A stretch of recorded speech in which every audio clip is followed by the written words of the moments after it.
11장 여러분이 나를 기억하고 존중하여 내가 여러분에게 가르쳐준 믿음의 전통을 지키고 있다니 내 마음이 참 기쁩니다. 모든 실질적인 권위는 그리스도께로부터 옵니다. 부부관계에서 남편의 권위는 그리스도에게서 오고 아내의 권위는 남편에게서 온 것입니다. 그리스도의 권위는 하나님의 권위입니다. 그리스도의 권위를 존중하지 않으면서 하나님과 대화하거나 하나님에 대해 말하는 사람이 있다면 그는 그리스도의 명예를 실추시키는 자입니다.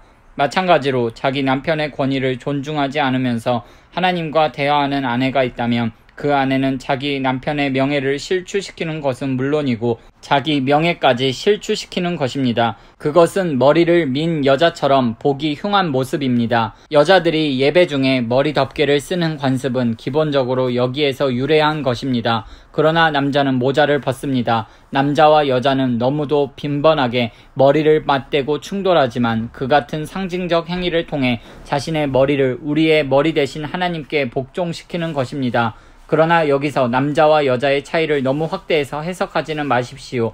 남자나 여자나 누구든지 혼자 힘으로 살 수 없고 누가 먼저라고 할 수도 없습니다. 남자가 하나님의 아름답고 빛나는 형상을 반영하여 먼저 지어진 것이 사실이지만 그때 이후로 모든 남자는 여자에게서 나왔습니다. 사실 모든 것이 하나님께로부터 온 것이니 누가 먼저냐를 따지는 일은 이제 그만둡시다. 여러분은 이 상징 속에 무언가 강력한 것이 있음을 인정하지 않습니까? 여자의 아름다운 머리카락은 하나님께 경배하며 기도하는 천사를 생각나게 하고 경건한 마음으로 모자를 벗은 남자의 머리는 순종하는 가운데 기도하는 모습을 연상시키지 않습니까?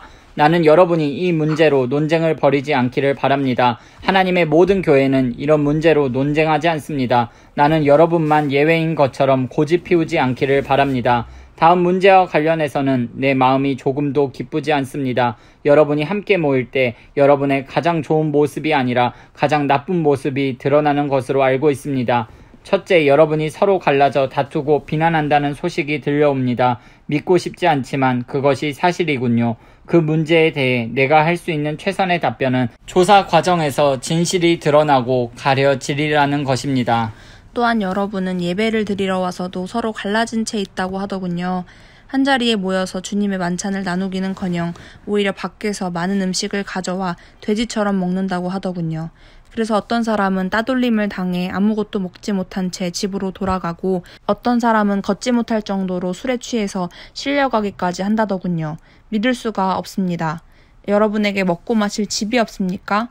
여러분이 창피한 줄도 모르고 하나님의 교회를 모독하다니 어찌된 일입니까? 여러분이 하나님의 가난한 사람을 모욕하다니 어찌된 일입니까? 나는 여러분이 창피한 줄도 모른 채 그런 짓을 하리라고는 믿고 싶지 않았습니다. 이제 나는 말없이 두고 보지 않겠습니다. 주님의 만찬이 어떤 의미가 있고 그것이 왜 그토록 중요한지를 다시 한번 정확히 말씀드리겠습니다. 이 가르침은 내가 주님께 직접 받아 여러분에게 전한 것입니다. 주 예수께서 배반당하시던 날 밤에 빵을 들어 감사하신 후에 떼어주시며 이렇게 말씀하셨습니다. 이것은 너희를 위해 찢는 내 몸이다. 이것을 행하여 나를 기억하여라. 저녁 식사 후에 잔을 들어 감사하시며 이렇게 말씀하셨습니다. 이 잔은 나의 피, 너희와 맺는 새 언약이다. 너희는 이 잔을 마실 때마다 나를 기억하여라. 여러분은 이것을 알아야 합니다. 여러분이 이 빵을 먹고 이 잔을 마실 때마다 여러분의 말과 행위로 주님의 죽으심을 재현하는 것입니다. 여러분은 주님이 다시 오실 때까지 이 식사를 계속해서 되풀이해야 합니다. 익숙하다고 해서 주님의 만찬을 얕보아서는 안 됩니다. 누구든지 불손한 마음으로 주님의 빵을 먹거나 주님의 잔을 마시는 사람은 주님이 죽으실 때 그분께 야유를 보내고 침을 뱉은 군중과 같습니다. 여러분이 주님을 기념하려고 하는 것이 그런 것입니까? 여러분의 동기를 살피고 여러분의 마음을 점검한 뒤에 거룩한 두려움으로 이 식사에 참여하십시오. 여러분이 주님의 찢어진 몸을 먹고 마신다는 사실에 주의하지 않으면 여러분은 심각한 결과를 초래하고 말 것입니다. 그래서 여러분 가운데 지금도 무력한 사람과 아픈 사람이 많고 일찍 죽은 사람이 많은 것입니다. 지금이라도 우리가 이 일을 바로잡지 않으면 나중에 주님께서 우리를 바로잡으실 것입니다. 지금 주님과 대면하는 것이 나중에 불 가운데서 대면하는 것보다 낫습니다. 그러니 친구 여러분, 주님의 만찬에 모일 때는 예의를 갖춰 서로 정중히 대하십시오.